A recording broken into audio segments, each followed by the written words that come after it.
నాకు మొబైల్ వచ్చి ఎంతమంది జాయిన్ అయ్యారు? Okay, welcome my dear aspirants. Good evening everyone.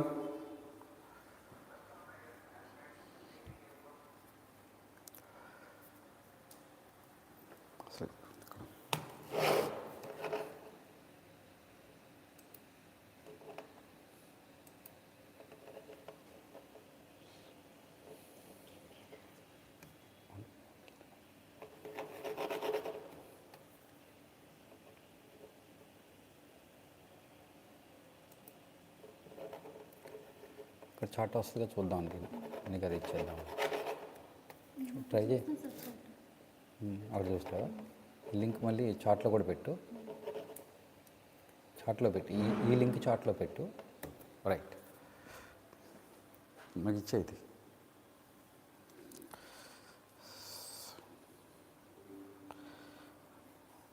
Vani, good evening అమ్మా. ప్రజ్ఞ.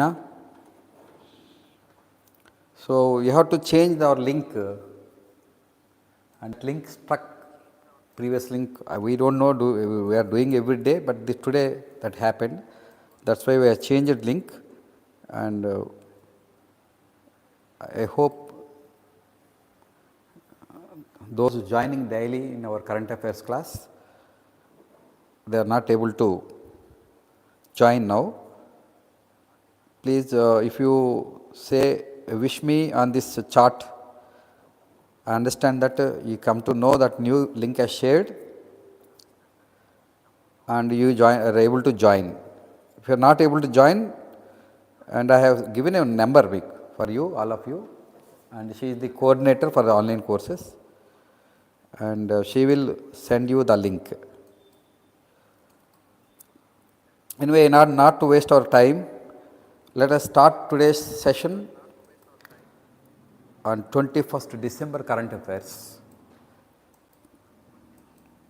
So we all know that for every exam current affairs is a must, but unfortunately there are lack of senior faculties updating current issues, current events. So as a result I have to take up, which is difficult because every day we have to update. Because of that difficulty, there lacked faculty. So anyway, I want to, because this is the heart of IBPS groups, SSC, railways and civils. Current affairs is the heart of these competitive examinations. Therefore, we have no choice but to update ourselves, because more than 50% of current affairs, even current subjects having current content like economy, environment and polity, governance, disaster management, environment. In this they containing almost even traditional subjects syllabus also they are giving more than 50% current affairs. In addition to our current affairs segment, in every competitive examination, they are giving current affairs from other subjects also. Therefore, this is the heart of the competitive examinations. I hope today we will start with our first question.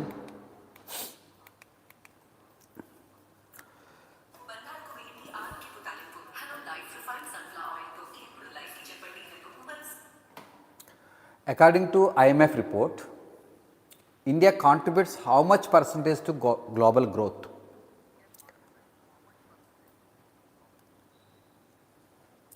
ప్రపంచ వృద్ధికి IMF report ప్రకారం భారతదేశం ఎంత శాతం దోహదం చేస్తుంది? This is our question. And options: option A 14%, option B 15%, option C 16%, option D 17%. So because of this new link, a few joined, but please respond now, so that others will join during our class and may also get after the class also. Lakshmi, yeah, good evening అమ్మా. గురునాయుడు గారు good evening. Purushottam good evening. Pragna, yeah, well done. You are already updated. I think as you are joining every day, these students, and you are improved now than previous. Many are giving right answers. So option C is the right answer. Option C is the right answer. That is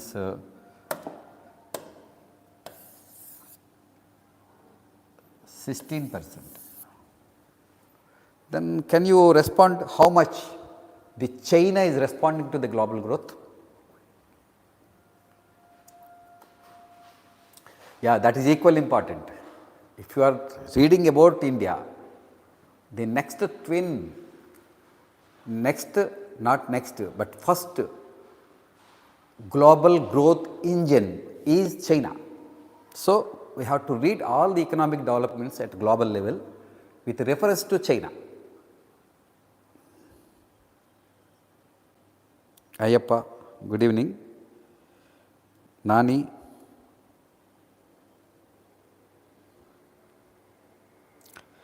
whenever you face a question on India, that is equally important that you have to compare with China.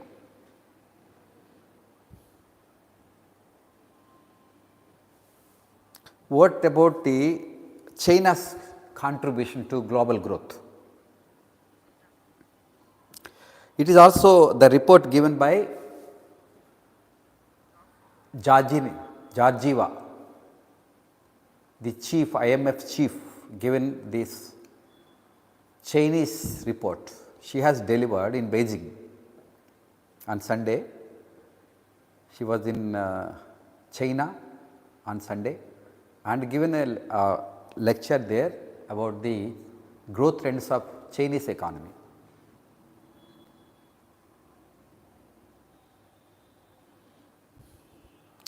Yeah, so let's come to know this. IMF, China contribute to a third of global growth in 2023 with a robust rebound.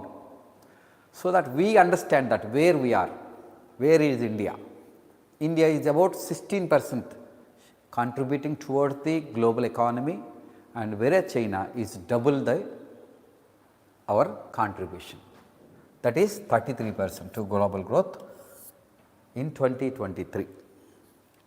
So that is another thing is January IMF upgrades its growth projects for China in 2023 to 5.2%, whereas India in 2023 it is 6.3%.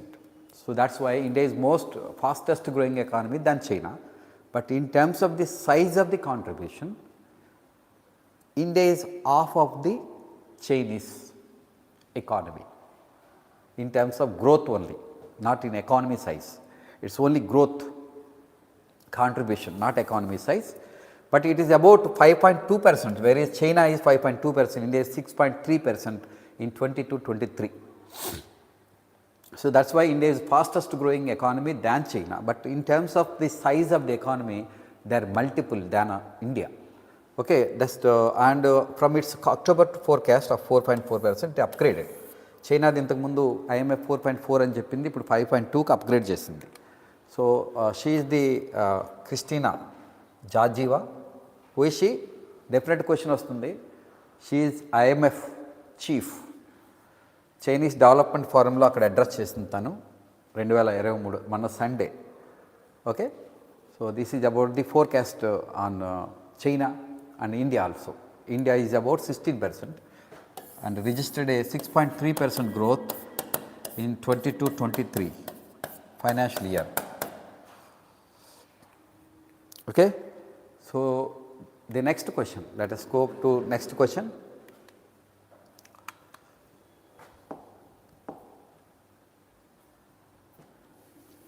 Yeah.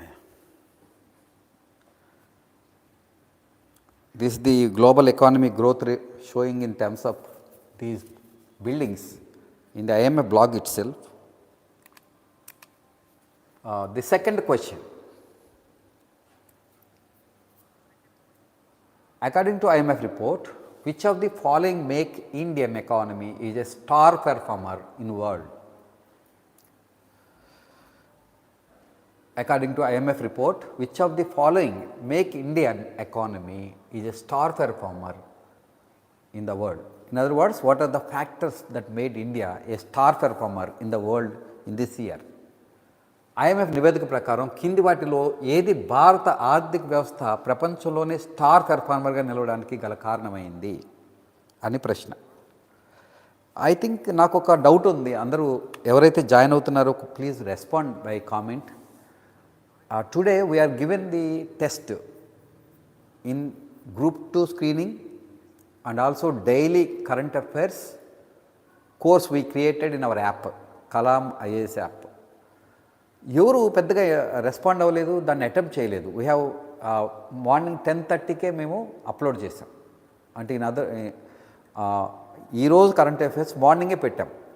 Of course this is the first time we want to do like that. Everyday morning by 10 or 11th hour కల్లా మేము upload చేసేస్తాం. So ఇంతకుముందు నేను యూట్యూబ్లో పెట్టేవాడిని క్విజ్లో, అది పెట్టలేదు, ఈ యాప్లో పెట్టాము. కాబట్టి please check our app.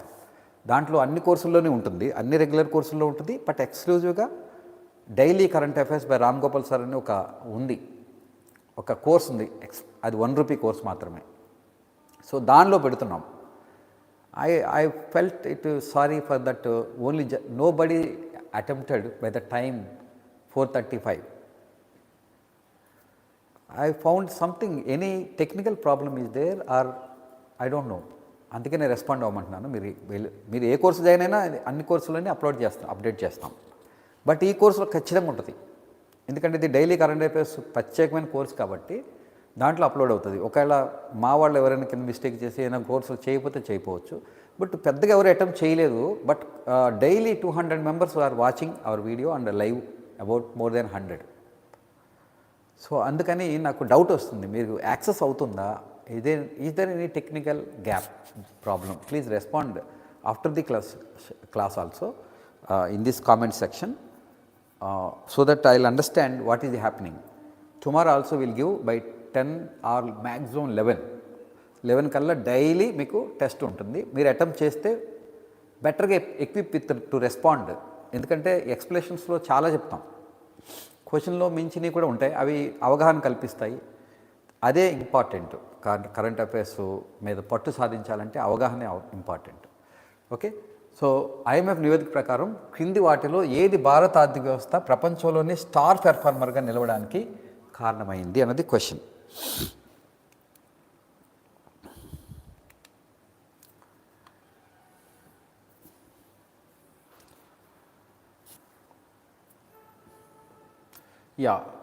The first one is ద్రవ్యోల్బణం అదుపులో ఉంది. What is that? ద్రవ్యోల్బణం అదుపులో ఉంది. ఆప్షన్ 2 స్టేట్మెంట్ 2 చమురు దిగుమతులపై వైవిధ్యం కనబరుస్తోంది. Diversification of oil imports. Employment has surpassed the pre pandemic levels. భారతదేశంలో కోవిడ్ ముందు ఎంతైతే ఎంప్లాయ్మెంట్ రేట్ ఉండేదో అంతకు మించి వెళ్తుంది. And then financial sector has been resilient. ఆర్థిక రంగం నిలకడగా ఉంది. 5th statement is India's general government debt burden decreased and further declining. భారతదేశ సాధారణ ప్రభుత్వ రుణభారం తగ్గుతుంది మరియు మరింత తగ్గే సూచనలు కనబడుతున్నాయి అన్నది యొక్క 5 points. సో ఐఎంఎఫ్ నివేదికలో ఏమేమి ఇచ్చింది? Let us see the options now. ఈ క్వశ్చన్లన్నీ కూడా మార్నింగ్ పెట్టిన టెస్ట్లోనే ఉన్నాయి. మీరు ఈ పార్ట్కి you can prepare. Option A 1, 2 and 5 are correct. Option B 1, 3, 5 are correct. Option C 2, 3, 5 are correct. Option D 1, 2, 3, 4 are correct.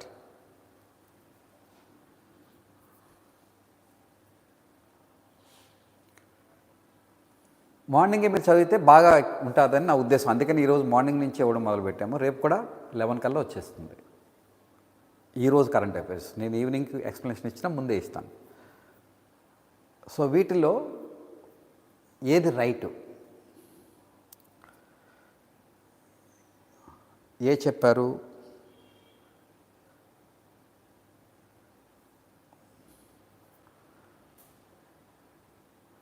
B అన్నారు, ఇంకా చాలామంది. సో ఇలాంటి క్వశ్చన్లు కూడా వస్తాయి. ఎంతసేపు ఎంత పర్సంటేజు అదెంత టైప్లో కాకుండా ఎక్కువ మీ యొక్క అనాలిసిస్ అవగాహన ఎంతవరకు ఉందని చెక్ చేయడానికి ఇలాంటి ప్రశ్నలు వస్తాయి. ఎందుకంటే that is a big statement made by IMF. Indian economy is a star performer. Then న్యాచురల్గానే it attracts attention of the examiner. And why? It has given some factors, reasons, and also cautioned on many issues, hurdles. Indian economy super perform చేస్తుంది చెప్తూనే, దానికి కారణాలు చెప్తూనే, but భవిష్యత్తులో ఈ problems ఉన్నాయి, ఇదే దూకుడు ఇండియన్ ఎకానమీ ప్రదర్శించాలంటే ఈ సమస్యలు ఉన్నాయని కూడా చెప్పింది. సో ఎందుకు ఇండియన్ ఎకానమీ బాగుంది వరల్డ్లోని, ఇంకా ఏం ప్రమాదాలైన అవగాహనని ఎగ్జామినర్ ట్రై టు చెక్. గత రోజులు అయిపోయినాయి, ఇంకా అవి ఈ రోజుల్లో అంతా కూడా యువర్ అండర్స్టాండింగ్ లెవెల్స్ని చెక్ చేసే క్వశ్చన్లు వస్తున్నాయి. అందుకని ఇది అవసరం. 1 2 3 4 యా ప్రజ్ఞ రైట్ అమ్మా, and Lakshmi is also right. That is the answer is option D. యాక్చువల్గా అంతకుముందు 2 రోజులు క్లాస్ ఫాలో అయినా కూడా మనకి మీరు ఆన్సర్ కరెక్ట్గా చెప్పగలరు దీనికి. ఎందుకంటే ఇంతకుముందే మనం క్వశ్చన్ పెట్టాం నిన్న. So answer D is the right answer. Why? Because the 5 is here. The 5th statement is not correct. It's quite opposite to the IMF statement.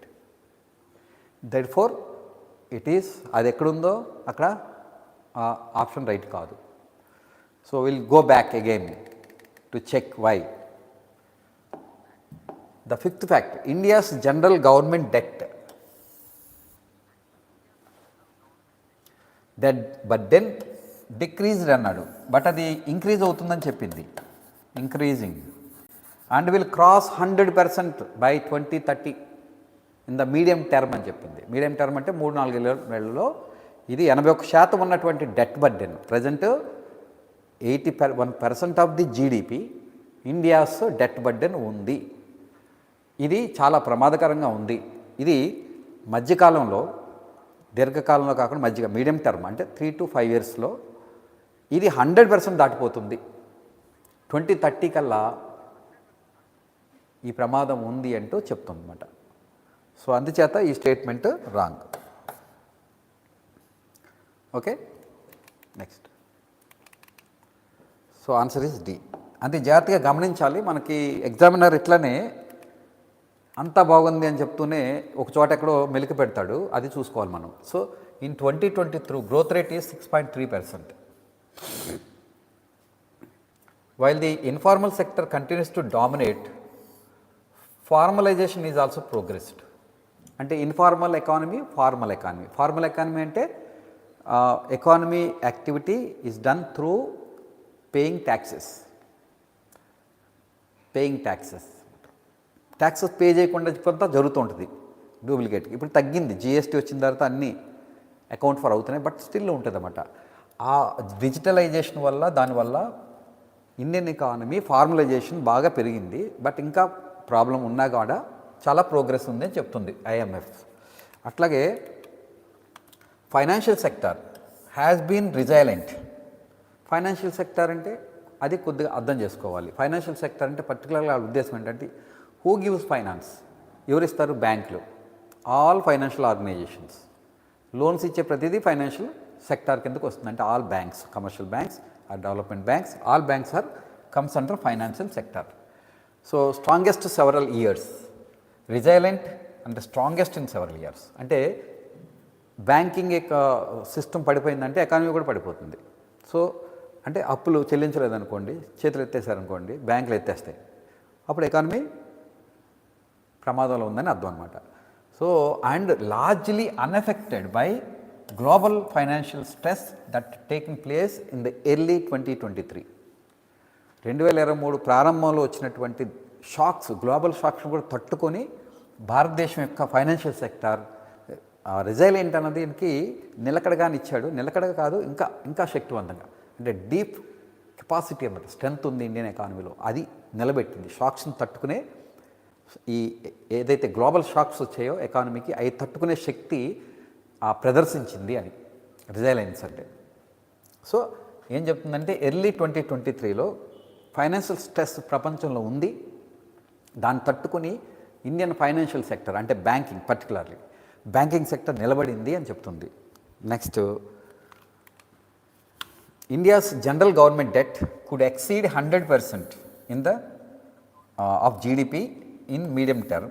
It also caution that long term debt sustainability risks are high due to the significant investment requirement to meet the India's climate change mitigation targets.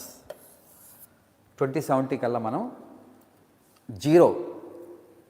Net zero emission లెవెల్స్ని సాధిస్తామని ప్రకటిస్తున్నాం. అది జరగాలంటే చాలా investment చేయాల్సి ఉంటుంది, particularly renewable energy sources పైన, which are costly, which are not easy, cheaper. So అంచేత ఈ ప్రమాదం ఉంది, భవిష్యత్తులో ఇంకా పెరిగే ప్రమాదం ఉంది. ఇండియాకి చాలా రిక్వైర్మెంట్ ఆఫ్ ఇన్ఫ్రాస్ట్రక్చర్ నీడ్స్ ఉన్నాయి, కాబట్టి ఈ అప్పులు పెరిగే ప్రమాదం ఇంకా ఉంది అని చెప్తుంది. Okay, so India's GDP growth is 7.7% in the first half of this fiscal year. First half అంటే ఏప్రిల్, మే, జూన్, జూలై, ఆగస్ట్, సెప్టెంబర్, 6 నెలలు, ఏప్రిల్ నుండి. అంటే లాస్ట్ ఇయర్ అయితే 6.3 గ్రోత్ రేట్ ఉంది. బట్ ఈ 2 క్వార్టర్స్ అంటాం, 3 నెలలని క్వార్టర్స్ అంటాం, త్రైమాసికం. ఈ 2 త్రైమాసికాల్లో, ఫస్ట్ అంటే 6 నెలల్లో, ఈ ఫైనాన్షియల్ ఇయర్లో, ఆర్థిక సంవత్సరంలో 7.7%కి వెళ్ళింది Indian economy in the first of this fiscal, and left sceptics gasping hopefully behind the curve. Okay, this is the contribution to real GDP growth. IMF ఇచ్చినటువంటి graph and 2022 first quarter, second quarter, and second quarter 3, quarter 4, and ఈ 2 quarters, 23 first quarter, 23 second quarter, ఇట్లా మనకిది 7.7%కి వెళ్ళింది అని చెప్తుంది. 7.2%, 7.7%. So చాలా బెటర్గా perform చేస్తుంది ఇండియన్ ఎకానమీ, స్టార్ పెర్ఫార్మర్ ఉందని చెప్పడానికి కారణం 2022-23లో 6.3%, and first half of this ఇయర్లో, ఆన్గోయింగ్ ఇయర్లో 7.7%. సో ఆ విధంగా Indian economy is ఫోజింగ్.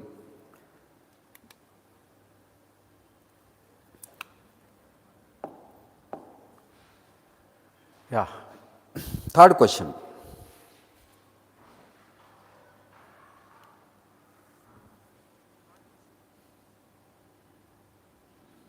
Okay. Yeah, according to IMF report, what are the hurdles to Indian economy's growth story?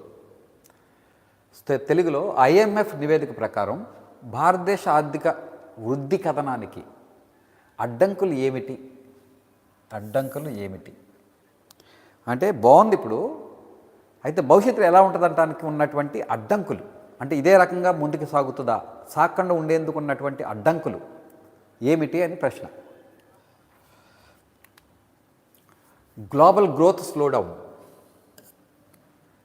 ప్రపంచ ఆర్థిక వ్యవస్థ బ్యాక్వర్డ్కి వెళ్తుంది. సో ప్రపంచ ఆర్థిక వ్యవస్థ వెనక్కి వెళ్తుంది అని చెప్తుంది. బాలేదు, ఇండియాలో లేదు, డెఫినెట్గా అది చెప్పేది. Next weather shocks, lack of sufficient rains. వాతావరణ షాక్లు, సరిపడిన వర్షాలు లేకపోవడం, సరిపడినంతగా వర్షాలు లేకపోవడం. మ్యాసివ్ పాపులేషన్, భారీ జనాభా, largest population in the world. Heavy investment need on infrastructure, మౌలిక సదుపాయాలపై భారీ పెట్టుబడుల అవసరం.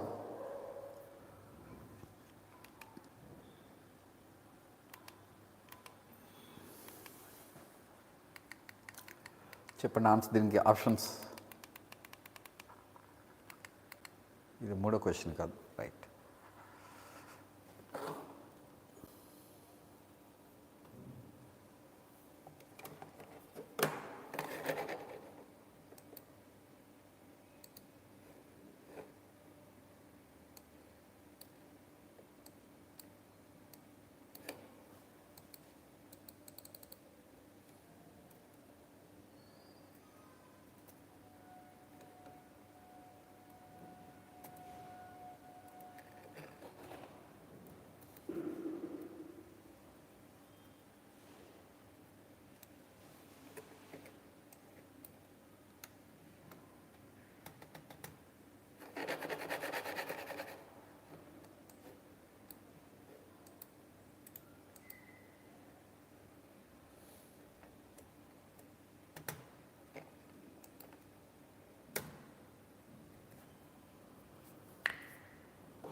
యా, ఆప్షన్స్కి వెళ్దాం. Yeah, where is the options?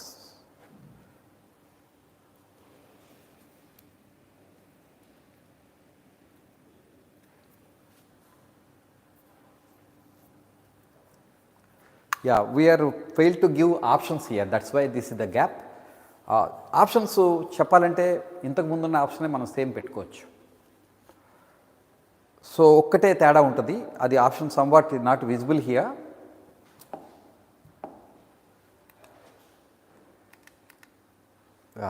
We miss it. ఇక్కడ నేను రాస్తాను. Option A 1, 2, option B 2, 3, option C 3, 4, option D all the above. అవి మిస్ అయినాయి. Option A 1, 2, option B 2, 3, option C 3, 4 and option D all the above. What is the right answer? కనబడుతుందా మీకు? ఇబ్బంది ఉందా?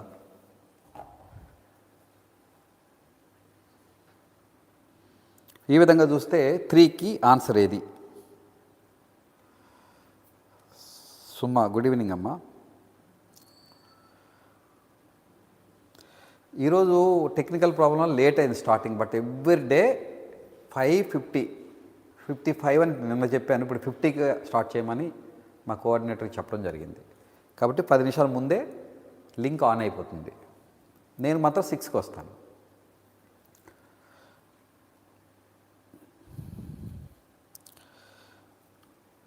Option please respond. ఈ third క్వశ్చన్కి options ఇచ్చాను. A 1, 2, B 2, 3, C 3, 4 and D all the above. పైవన్నీ all the above, తెలుగులో పైవన్నీ.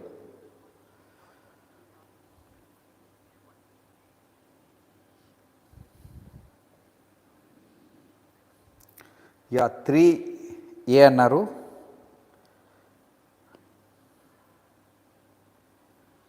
Yeah, the answer is all the above.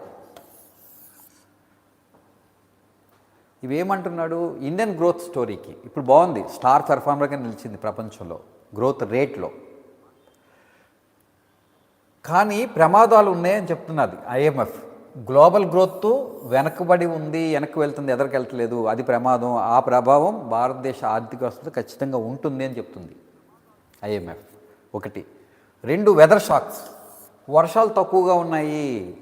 ఇప్పటికే భారతదేశం రైసు వీటు ఎక్స్పోర్ట్స్ని ఎగుమతుల్ని బ్యాన్ విధించింది. రేపొద్దున షుగర్ ఇంపోర్ట్ కూడా చేసుకోవాల్సిన పరిస్థితి ఉంది. షుగర్ ప్రొడక్షను 12% తక్కువ ఉంది ఈ సంవత్సరం because of lack of sufficient rains. వర్షాలు ఉన్నాయి, సరిపడినంతగా లేవు.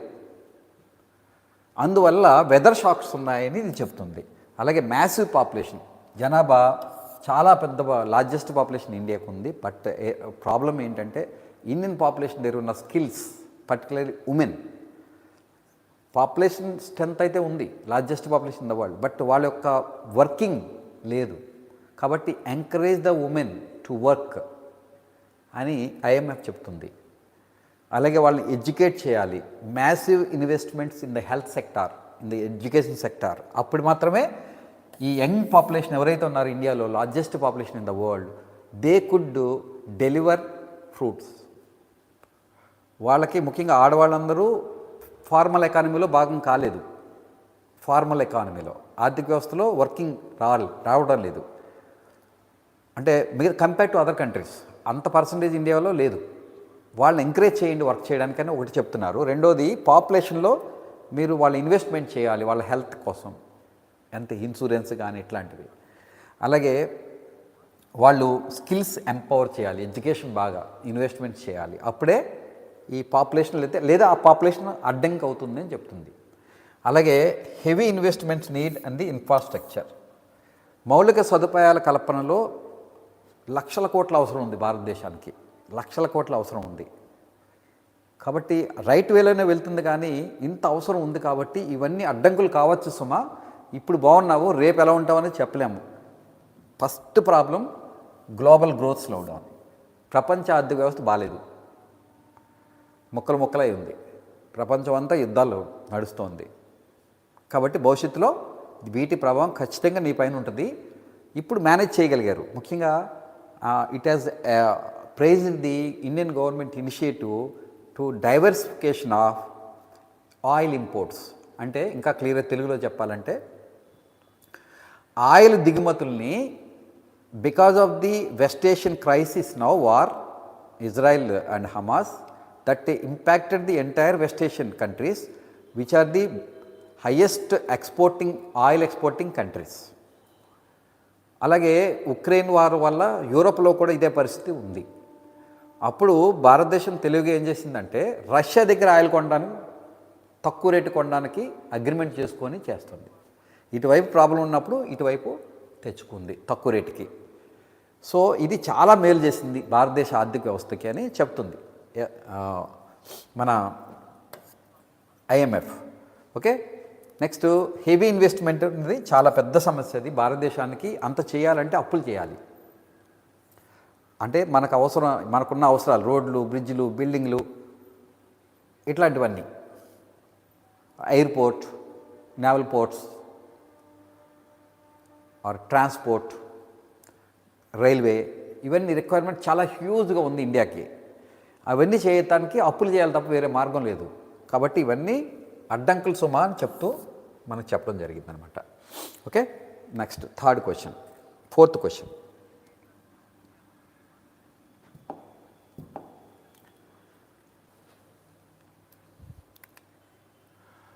India how much invested in 2017 and 23 on infrastructure according to IMF report. IMF నివేదిక ప్రకారం మౌలిక సదుపాయాలు అంటే తెలుసు కదా, రోడ్లు, బిల్డింగ్లు, బ్రిడ్జిలు ఇప్పుడు చెప్పాను. 2017-23 కాలంలో భారతదేశం ఎంత పెట్టుబడి పెట్టింది? This is the question. India how much have invested during 2017-23 on infrastructure according to the IMF report. IMF నివేదిక ప్రకారం మౌలిక సదుపాయాలపై 2017-23 కాలంలో భారతదేశం ఎంత పెట్టుబడి పెట్టింది? So now let us see options. Option ఏ 50 lakh crores. ఆప్షన్ ఏలో 50 లక్షల కోట్లు. ఆప్షన్ బి 60 లక్షల కోట్లు. 60 lakh crores. Option C 70 lakh crores, 70 లక్షల కోట్లు. ఆప్షన్ డి 80 లక్షల కోట్లు, 80 lakh crores. ఇప్పుడు చెప్పండి options respond. Option fourth question,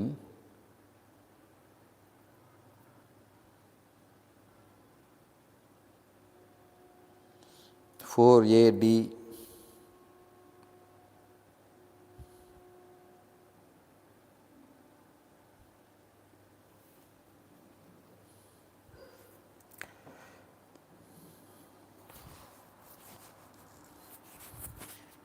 ఇంతకుముందు ఉన్న 2 ప్రశ్నలు కూడా అవగాహన చేసుకుంటే ఆన్సర్ చేయొచ్చు.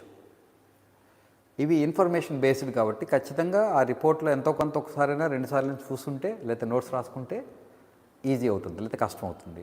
డేటా బేస్డ్ కాబట్టి, లేదా ఒక రేంజ్ ఆఫ్ అవగాహన, ఎంటైర్ ఎకానమీ మీద అవగాహన ఉండాలి, అప్పుడు కూడా పెట్టవచ్చు. ఫ్యాక్చువల్ ఇన్ఫర్మేషన్ బైహార్ట్ చేయాల్సిన పని లేదు. You can understand how much need at what level, because we are not given there is a gap of 50 lakh crores. కాబట్టి చాలా పెద్ద గ్యాప్ పెట్టాం.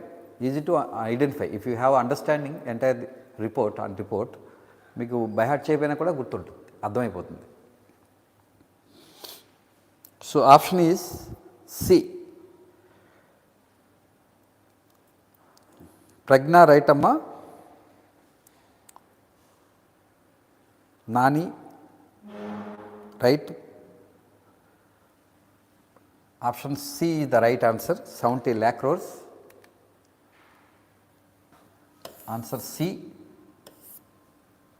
70 lakh crores. Okay. So by 2030, India needed 143 lakh crores. అంటే present ఉన్నదానికి ఎంతైతే invest చేస్తుందో దానికి double అవుతుంది, 2 times కావాలి.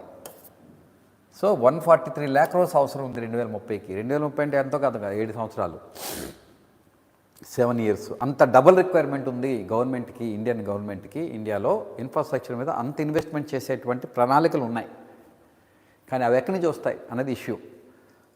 సో అది డెఫినెట్గా ఐఎంఎఫ్ లాంటి సంస్థలు కానీ ఎటువంటి ఆర్థిక సలహాదారులు కానీ ఏమిస్తారంటే improve the taxes, best way, పన్నులు పెంచుకోవాలి. సో ఇప్పటికే పన్నులు బాగున్నాయని లాస్ట్ మనం అనుకోండి, జిఎస్టీ కలెక్షన్స్ కూడా సూపర్గా ఉన్నాయి, direct taxes. It's a very good change indicator in Indian economy. Direct taxes 15% growth ఉంది, ఇండైరెక్ట్ ట్యాక్సెస్ కన్నా పెరుగుతుంది, first time in Indian economy, history of Indian economy. So that is a welcome factor in Indian economy. So వైబ్రెంట్గా మారుతుంది Indian economy. Direct taxes పెరగడం అనేది best choice, so that దాని ప్రభావం సామాన్యుల మీద పడదు. డైరెక్ట్ ట్యాక్సెస్ అనేది ఇన్కమ్ ట్యాక్స్, కార్పొరేషన్ ట్యాక్స్, ముఖ్యంగా కార్పొరేషన్ ట్యాక్స్ బాగా పెరుగుతుంది.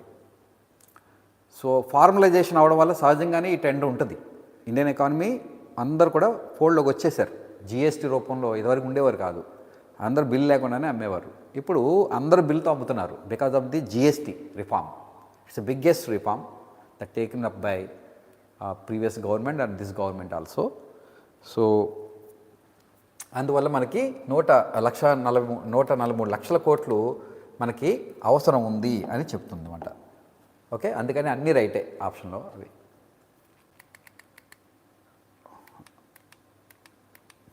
The 5th question, Prime Minister Modi launched the Janman survey on which app with the exhaustive questions on the performance of his government. ప్రధాని మోడీ తన ప్రభుత్వ పనితీరుపై సమగ్ర ప్రశ్నలతో ఏ యాప్లో జన్మన్ సర్వేలో ప్రారంభించింది? యాప్ పేరు అడుగుతున్నాడు, ఏ యాప్లో?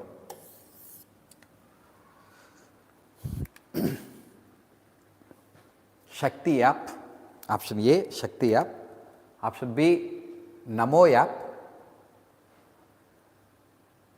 నమో యాప్, నమో అంటే Narendra Modi mobile app, NaMo app అంటే.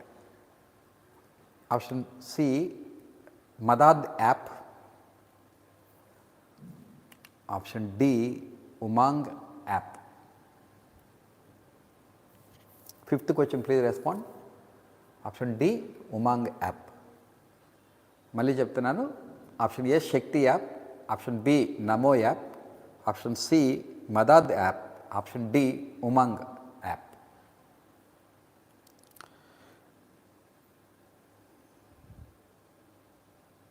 ఇది ఈజీ క్వశ్చనే కదా, చాలామంది చూస్తుంటారు. ఎందుకంటే లాస్ట్ ఇయర్ కూడా కండక్ట్ చేశారు, లాస్ట్ ఎలక్షన్స్లో టైంలో నరేంద్ర మోడీ గారు. More than 2 crore registered in this app. More than 2 crore people.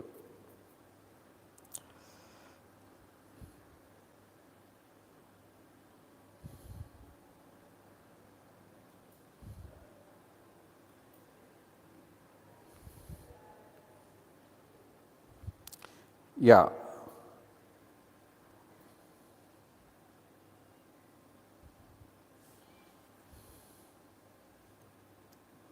Yeah, please respond to this fifth question. Fourth question ఉంది ఇంకాను. Fifth, yeah, B. Yeah, one Purushottam has given right answer. Namo app, Narendra Modi mobile app. That is the right answer for this. ఆయన performance government, BJP government performance పైన అనేక క్వశ్చన్తో ఈ యాప్లో survey ప్రారంభించారు. దాన్ని JANMAN survey అని చెప్తున్నారు. ఓకే, ఇకపోతే next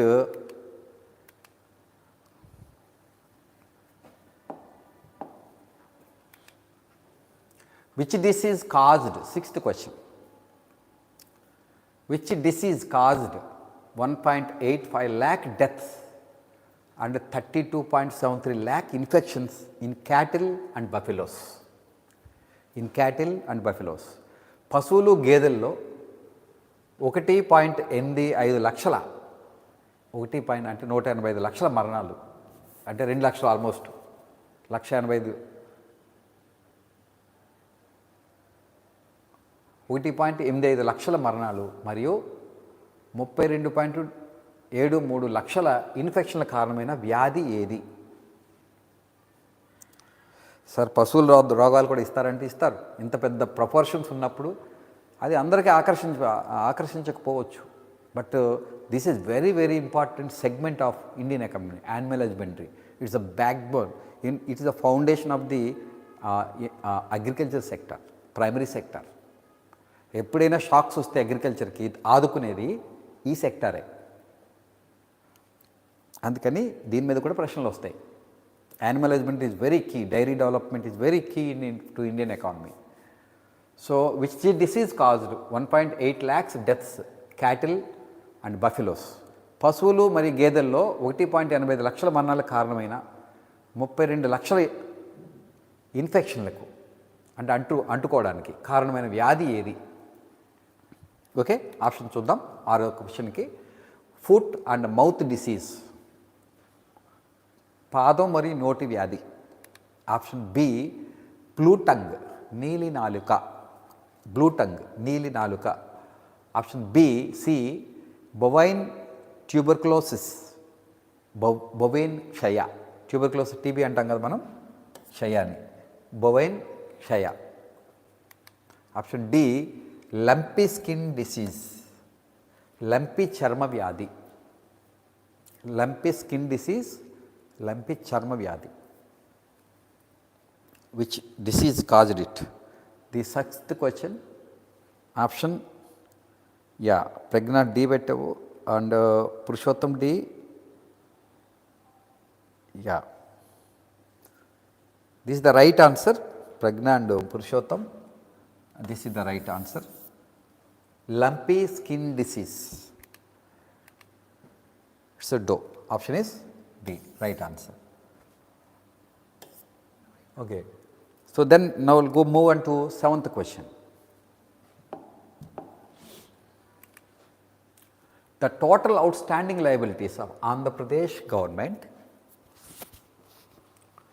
The total outstanding liabilities of the Andhra Pradesh government are at dash as on March 2022. తెలుగులో చెప్తాను. మార్చి 2023 నాటికి ఆంధ్రప్రదేశ్ ప్రభుత్వం యొక్క మొత్తం బకాయిలు అప్పులు అనుకోండి డాష్ వద్ద ఉన్నాయి. అవి ఎంత అన్నది క్వశ్చన్ ఆన్సర్. ఎంత 2023 మార్చి నాటికి ఆంధ్రప్రదేశ్ రాష్ట్రం యొక్క అప్పులు ఎంత అనేది. సో దీని మీద అపోజిషన్ కూడా చాలాసార్లు రెస్పాండ్ అవుతూ ఉన్నారు. అందుకని అప్పులు అనేది ఇండియాకే ఎక్కువ ఉన్నాయి. చూసాం కదా, జీడిపిలు ఎంత 81% వచ్చేసింది. ప్రజలు ఆర్జించే ఆదాయంలోనే 81% అప్పులైపోయి ఉన్నాయి భారతదేశానికి. ఇక రాష్ట్రానికి ఎందుకు అవ్వకుండా ఉంటాయి? అన్ని రాష్ట్రాలు చేస్తున్నాయి, దేశం అంతా చేస్తున్నారు, ప్రజలు చేస్తున్నారు, సంస్థలు చేస్తున్నారు, కుటుంబాలు కూడా అప్పులు చేస్తున్నారు. ఎవరు చేయట్లేదు? ఓకే, సో ఇక్కడ చూద్దాం క్వశ్చన్. మనకి కాంపిటేటివ్ ఎగ్జామ్ అంటే మనకు వదిలేయండి, అది పొలిటికల్ డొమైన్లో ఏమైనా జరగవచ్చు, మనకు అనవసరం అది. బట్ ఇక్కడ మనకి ఎగ్జామినేషన్ పాయింట్ ఆఫ్ వ్యూతో ఈ డేటా అవసరం, ఇన్ఫర్మేషన్ ఇంపార్టెంట్ కాబట్టి మనం చదువుకుందాం. So then first is option A, 4,17,341 crores, 4,17,341 కోట్లు. ఆప్షన్ బి 3,21,333 కోట్లు. ఆప్షన్ సి 3,98,454 కోట్లు. ఆప్షన్ డి 4,28,715 కోట్లు.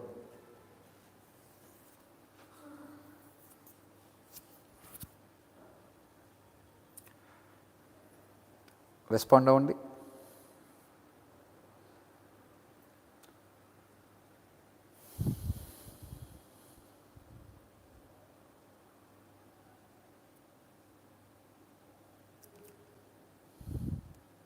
Purushottam, the right answer 7 is D.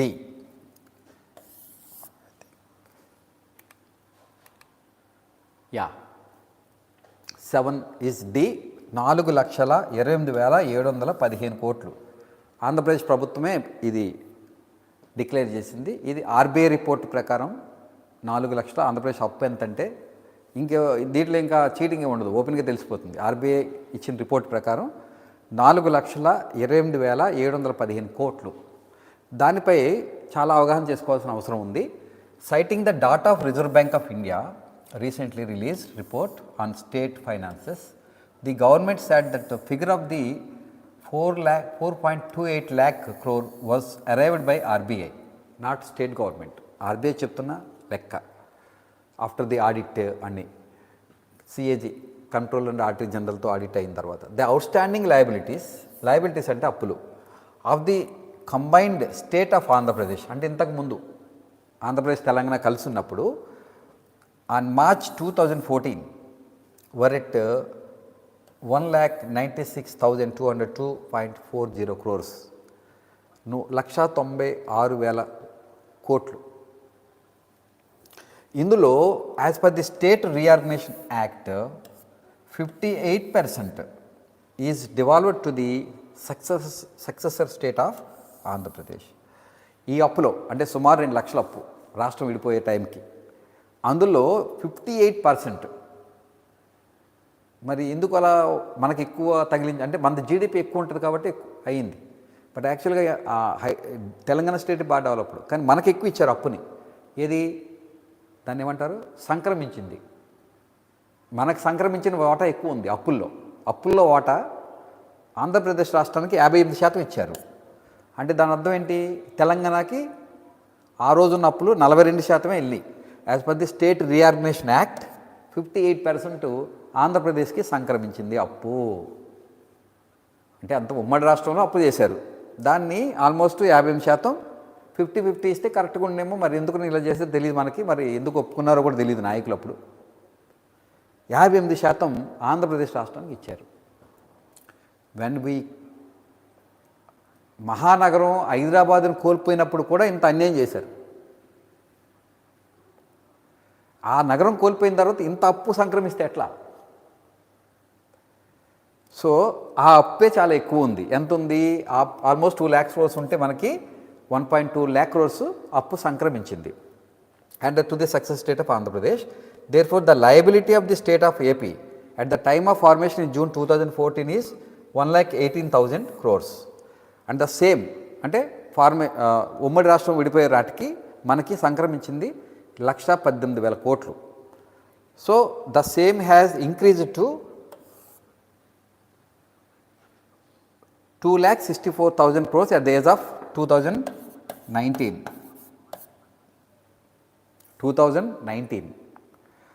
ఆ తర్వాత ఇప్పుడు 4,28,000 కోట్లకి చేరింది. అయితే ఇందులో పవర్ సెక్టార్ కంపెనీస్, విద్యుత్ ఉత్పత్తి చేసే కంపెనీలు చేసిన అప్పుని ఇందులో చూపించలేదు. ఎందుకు చూపించలేదంటే దానికి అది స్టేట్ గవర్నమెంట్ అప్పు కిందకి రాదు. They are independent corporate bodies. వాళ్ళు అప్పులు చేస్తారు, దానికి ఓన్లీ స్టేట్ గవర్నమెంట్ గ్యారంటీలు ఇస్తుంది అంతే. అంటే ఆడేమైనా ఎక్కువడితే నేను చూస్తాను, నేను ఇస్తాను లేని. అందుకని ఇది గవర్నమెంట్ ఆఫ్ ఆంధ్రప్రదేశ్ అప్పు కిందకి రాదు అని చెప్తున్నారు. ఓకే, సో ఈ విధంగా మనకి 2019కి ఇది 2019 అంటే అర్థం ఏంటి? ఇప్పుడు present government YSRCP government, Jaganmohan Reddy గారి గవర్నమెంటు నాటికి 2,60,000 కోట్లు ఆల్రెడీ సంక్రమించింది ఆయనకి. ఇప్పుడు ఏమైందంటే అది జస్ట్ ఆల్మోస్ట్ డబల్ అయిందనుకోండి, అంతే, డబల్ అయింది. Of course government of India is imposing restrictions. ఆ వితిన్ రిస్ట్రిక్షన్ లోబడే కట్ చేశారు. ఇది వాళ్ళు ఇచ్చిన రిస్ట్రిక్షన్స్, వాళ్ళు ఇచ్చిన పర్సంటేజ్ లోబడే చేశారు 4,28,000 కోట్లు. సో జస్ట్ డబల్ అయ్యింది అంతే. అప్పటికి రెండు డబల్ కాదు, డబల్ అంత కాదు కానీ ఒక ఇదిగోండి 2,64,000 కోట్లు ఉంది జగన్మోహన్ రెడ్డి గారు అధికారంలోకి వచ్చేసరికి. Now it has increased to 4,28,000 crores. యాక్చువల్గా అప్పు చేయడం తప్పు అని చెప్పడానికి లేదు, ఎందుకంటే రిక్వైర్మెంట్స్ చాలా హెవీగా ఉన్నాయి. అయితే ఈ అప్పుని ఎలా ఉపయోగిస్తున్నారు, దట్ ఈస్ వెరీ ఇంపార్టెంట్. అటువంటి అవగాహన చేసుకోవాలి మనం.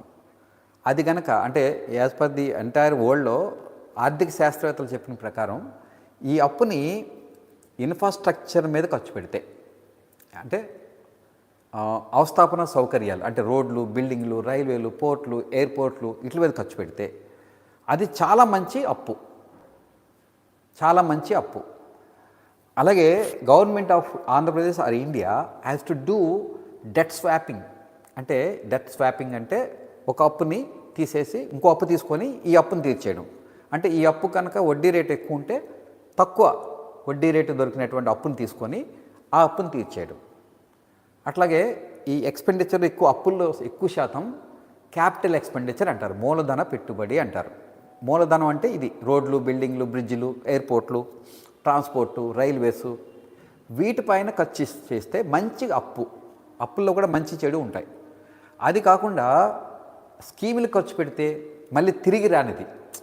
ఏదైనా సరే యంత్రాల మీద ఖర్చు పెట్టినా, బిల్డింగ్ల మీద ఖర్చు పెట్టినా, సంపద సృష్టించేటువంటి ఏ సౌకర్యాల కోసం ఖర్చు పెట్టినా, రోడ్లు, బిల్డింగ్, వాటికి అది తిరిగి మళ్ళీ వస్తుంది. కాబట్టి మనం అప్పు తీర్చగలుగుతాం, తీర్చగలిగే శక్తి కూడా వస్తుంది. కానీ అది ఊరికే స్కీములకు లేకపోతే రెవెన్యూ ఎక్స్పెండిచర్ అంటారు. ఆ రెవెన్యూ ఎక్స్పెండిచర్ మీద ఖర్చు పెడితే కనుక అది చాలా ప్రమాదకరమైనటువంటి అప్పు అనమాట. ఎందుకు అంటే ఈ అప్పు అనేది భవిష్యత్ తరాల మీద పడుతుంది భారం. ఎందుకంటే ఒక రోజులో తీర్చం కదా, 10 ఏళ్ళలో, 15 ఏళ్ళలో, 20 ఏళ్ళలో ఉంటుంది. అంటే రాబోయే యంగ్ జనరేషన్స్ కట్టేటువంటి పన్నుల నుంచి తీర్చాలి. అంచేత అప్పు అనేది ఎప్పుడు మంచిది అవుతుందంటే క్యాపిటల్, మూలధన పెట్టుబడిగా అయినప్పుడు అవుతుంది. Okay, so this is about the debt levels given the recent report by RBI. So this is a good important aspect in the Andhra Pradesh economy. State గవర్నమెంటే ఇచ్చినటువంటి రిపోర్ట్ ఇది. Okay, state government as well as RBI. So this is now we are double అనమాట. ఈ government వచ్చినప్పటికీ అప్పుడు 2.6 lakhs ఉండేది క్రోర్స్, ఇప్పుడు almost 4,28,000 crores అయింది. ఇకపోతే 8th question. What was the first state in the country to receive the accreditation from QCI, Quality Council of India, for issuing IND GAP, IND GAP, GAP GAP, India Good Agriculture Practices? దాని అర్థం ఏ రాష్ట్రము భారతదేశంలో ఈ గుర్తింపును పొందింది? Accreditation అంటే గుర్తింపు, quality control గుర్తింపు అనమాట, క్వాలిటీ నాణ్యతమైన. ఇంకా తెలుగులో కూడా చూద్దాము. India gap, good agriculture practices జారీ చేయడం కోసం quality council of India, QCI నుండి గుర్తింపు పొందిన దేశంలోని మొదటి రాష్ట్రం ఏది? ఇది క్వశ్చన్. మొదటి రాష్ట్రం ఏది? In the GAP. అది ఎవరిస్తారంటే ఆ గుర్తింపుని quality council of India. So option A Tamil Nadu, option B Andhra Pradesh, option C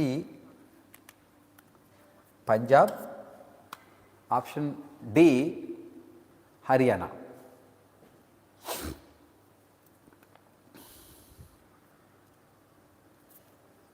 eighth answer.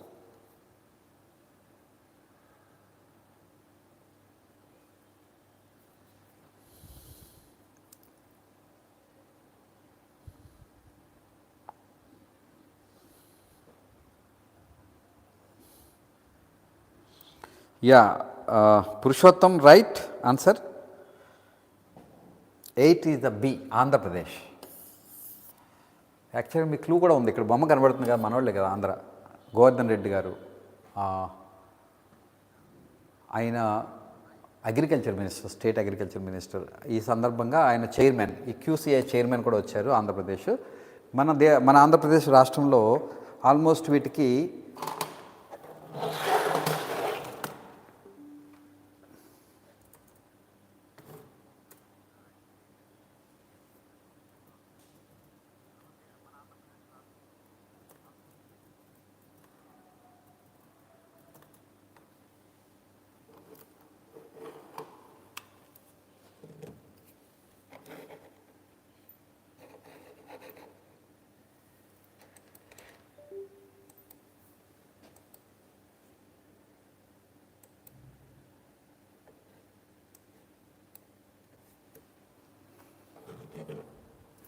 గుణవత్త Sankalp అనే అంశం పైన మీటింగ్ పెట్టారు ఈ మినిస్టర్ గారు.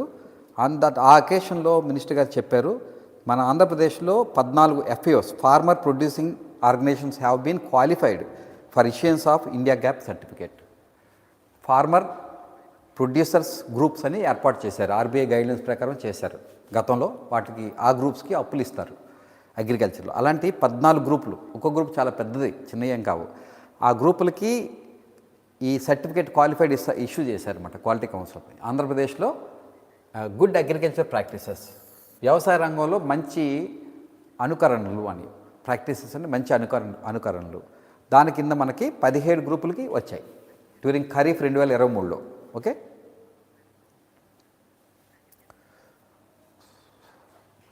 సో ఈ సందర్భంగా మినిస్టర్ గారు అలాగే quality council of India chairman గారు మీటింగ్ పెట్టారు. దాని పేరు గుణవత్త సంకల్ప్ అనే అంశం పైన ఒక సమావేశం పెట్టినప్పుడు ఈ సమావేశంలో అగ్రికల్చర్ మినిస్టర్ గారు గోవర్ధన్ రెడ్డి గారు తెలియజేశారన్నమాట, ఆంధ్రప్రదేశ్కి ఇండియాలోనే ఫస్ట్ ఈ స్టేట్కి ఈ గుడ్ అగ్రికల్చర్ ప్రాక్టీసెస్ పైన అవార్డు వచ్చింది అని. Okay, so this is Andhra Pradesh. The next 9th question.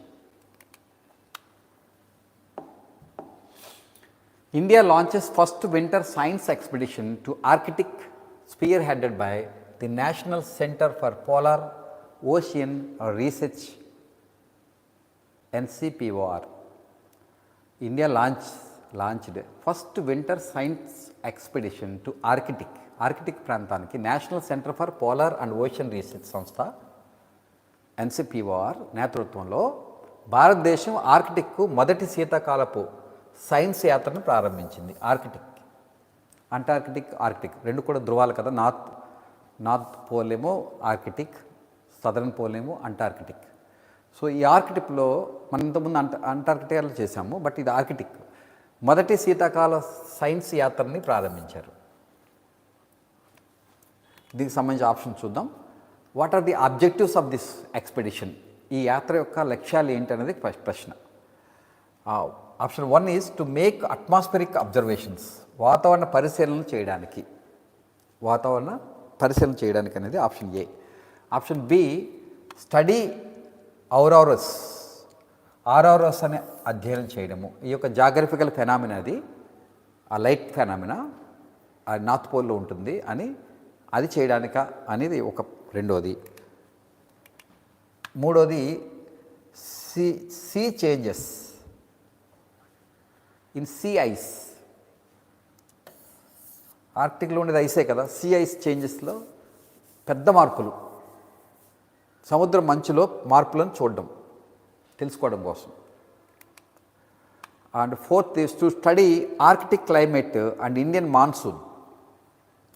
Arctic వాతావరణం మరియు భారతీయ ఋతుపవనాలపై దాని ప్రభావం స్టడీ చేయడానికి అని ఇచ్చారు. These are the 4 options. ఇందులో option A 1 to 4 are correct, option B 1, 3, 4 are correct, option C 2, 3, 4 are correct, option D all are correct. 9th question.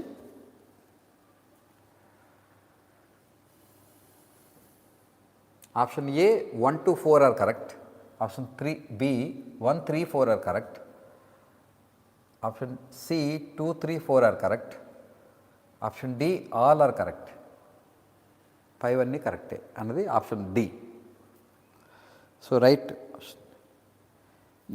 Purushottam and Nani and Pragna all are right, and D is the right option. ఈ weather ఫెనామినాని study చేయడానికి ముఖ్యంగా ఆర్కిటిక్కి వెళ్ళింది మన బృందం అనమాట. Answer D is the right answer. అయితే ఇక్కడ మనకి కొన్ని తెలుసుకోవాల్సిన అంశాలు ఉన్నాయి. India has achieved remarkable milestone in its polar research pursuit with the launch of its inaugural winter expedition to Arctic. This is the groundbreaking venture initiated at Prithvi Bhavan in New Delhi and is poised to unravel the profound impact of Arctic on global climate and sea levels and biodiversity. Arctic యొక్క ప్రభావం దేనిపైన global ప్రపంచ వాతావరణం మీద మరియు sea levels అంటే water levels అనమాట, సముద్రపు వాటర్ లెవెల్స్, అలాగే బయోడైవర్సిటీ, వీటిపైన మారుతున్న గ్లోబల్ వార్మింగ్ ప్రభావం కానీ క్లైమేట్ చేంజ్ ప్రభావాన్ని ఇది స్టడీ చేయడానికి వెళ్తున్నారు. India first winter expedition in the Arctic. ఇది ఫస్ట్ అన్నమాట ఇండియాది. So commences and now it research base Himadri in Norway, Svalbard అనే ప్రాస్. దాన్ని పేరేం పెట్టారంటే హిమాద్రి ఇన్ నార్వే దేశంలో ఉంది స్వాల్బార్డ్ అనేది. అక్కడ will be the manned around the year, entire year అక్కడ ఉంటారు హిమాద్రిలో. ఎక్కడుంది అది? నార్వేలోని స్వాల్బార్డ్. నార్వేగా చాలా దూరంలో ఉంటుంది, 1200 మైల్స్ దూరంలో ఉంటుంది నార్వే దేశానికి. అంటే ఉత్తర ధ్రువంలోకి వెళ్తారు ఈ స్వాల్బార్డ్ అన్న దగ్గరికి. ఓకే, సో నెక్స్ట్ ఇది అక్కడ హిమాద్రి వెంచర్ ఇలా ఉంటుంది. త్రూఅవుట్ ఇయర్ ఒక ఆల్మోస్ట్ 12 మంది అట్లా రొటేషన్ మీద వెళ్తారనమాట. వాళ్ళు ఈ త్రూఅవుట్ ఇయర్ ఉండి స్టడీ చేస్తారు. So the next 10th question. The Allahabad high court allowed a court monitored survey of which mosque in Madura. మధురలోని ఏ మసీదుపై కోర్టు పర్యవేక్షణలో సర్వే చేసేందుకు అలహాబాద్ హైకోర్టు అనుమతించింది? This is the 10th question. 1 Shahi Idgah mosque. మొన్న మనం చూసాం కదా జ్ఞానవాపి మాస్క్ ఇన్ వారణాసి, ఇది మధురలో, కన్ఫ్యూజ్ అవ్వద్దు.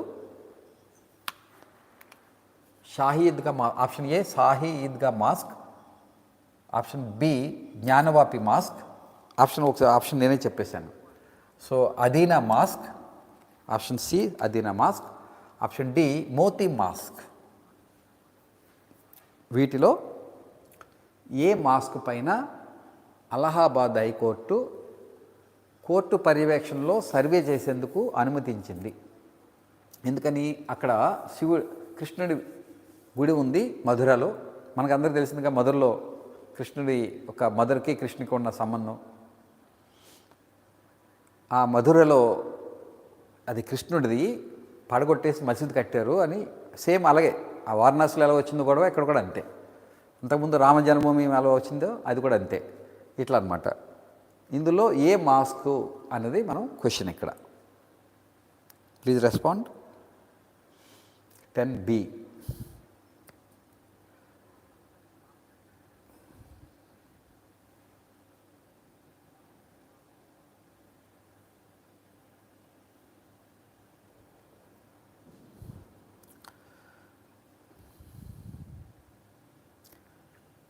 చెప్తారా? ఆన్సర్. ఈ మాస్క్లో ఏ మాస్క్ అలహాబాద్ హైకోర్టు అనుమతించింది సర్వే చేయడానికి అనేది question. The final last question.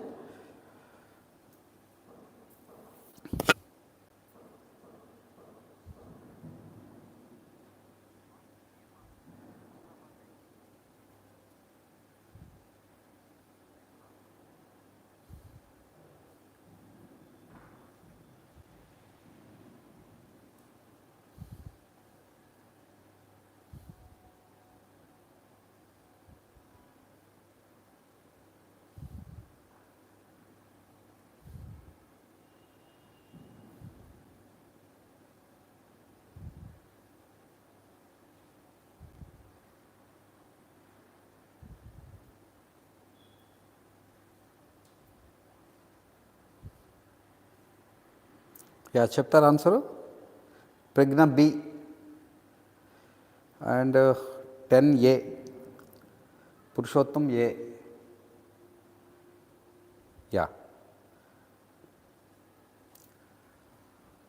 షాహీద్గా mosque is the right answer. ఇది కూడా మన జ్ఞానవాపి మాస్క్ లాగే ఇది కట్టింది ఎవరు అంటే మన మొఘల్ చక్రవర్తి Aurangzeb. Shahidga Mosque, which stands at the site now, was built in 1670 after the destruction of the temple on the orders of Mughal Emperor Aurangzeb. So, the Allahabad High Court on Thursday allowed the monitorized survey of the Shahidga Mosque adjoining the Krishna Janmabhoomi temple in Madura. Krishna Janmabhoomi temple in Madura. So, ఈ విధంగా మనకి option 10కి ఏ. యాక్చువల్గా మేము పత్రికలు ఇవన్నీ పోల్చుకోను. Purushottam, thank you for giving back because it encourages. మీరు ఇలా కామెంట్ చేస్తుంటే నాకు చాలా ఆనందంగాను, ఆ కష్టం పడేటప్పుడు ఆ కష్టం తేలికవుతుంది. సో ముఖ్యంగా మేము ఏ రోజు ఆ రోజే అప్డేట్ చేస్తున్నాం. అసలు ఏ పేపర్ ఫాలో అవును కాను నేను, అసలు ఏ పేపర్ చూడను. కరెంట్ ఈవెంట్స్ న్యూస్లో వింటాను, విన్నదాన్ని పికప్ చేసుకుంటాను. అంటే ఒరిజినల్గా ఎగ్జామ్లు ఏమొస్తే నాకు బాగా అనుభవం. అందుకని నేను 30కి 30 మీకు గ్యారంటీ ఇస్తాను. మీరు ఆన్సర్ చేయగలరా లేదనేది it depends on your practice, your work, hard work, your commitment. నేను మనకి గ్రూప్ 2 స్క్రీనింగ్లోనే కాదు, ఏ ఎగ్జామ్లో అయినా, అది ఆర్ఆర్బీ అవ్వచ్చు, స్టాఫ్ సెలక్షన్ అవ్వచ్చు, సివిల్ సర్వీసెస్ అవ్వచ్చు, కరెంట్ అఫైర్స్లో తిరిగే ఉండదు. మీకు ఎవరైతే నన్ను ఫాలో అవుతారో వాళ్ళకి తిరిగి ఉండదు. ఓకే, అందుకని ఈ ఎక్స్ప్లెనేషన్ కూడా ఇస్తున్నాను. జస్ట్ క్వశ్చన్లు ఇస్తే చాలా డౌట్స్ మిగిలిపోతాయి. ఇప్పుడు మీరు కామెంట్ రూపంలో కూడా డౌట్స్ అడగవచ్చు. ఇంతకుముందు ఒకటి చెప్పారు, పురుషోత్తం తెలుగు ప్రముఖ దినపత్రిలో కూడా మీరు చెప్పిన తర్వాత రోజుల్లోనే కరెంట్ అఫైర్స్ వస్తున్నాయని. నిజంగానే అది సాధ్యం. మాకు ఈరోజు న్యూస్ ఈరోజే క్వశ్చన్ రూపంలోకి మార్చేస్తాం. సో ఇలా ఎవరు చేయట్లేదనే నేను దీన్ని పూనుకున్నాను, లేకపోతే చాలా కష్టమైన పని ఇది. నిజంగా ఎవరు సరిపోవట్లేదు దీనికి, నేనే నడుము బిగించాలని నేను ఇందులో నా పాత్ర తీసుకున్నాను. అంటే నేను ఎంత డబ్బు పెట్టుకున్నా ఫ్యాకల్టీ దొరకటం లేదు అన్నది నా ఉద్దేశం. ఎంత మంచి ఫ్యాకల్టీ దీనికి.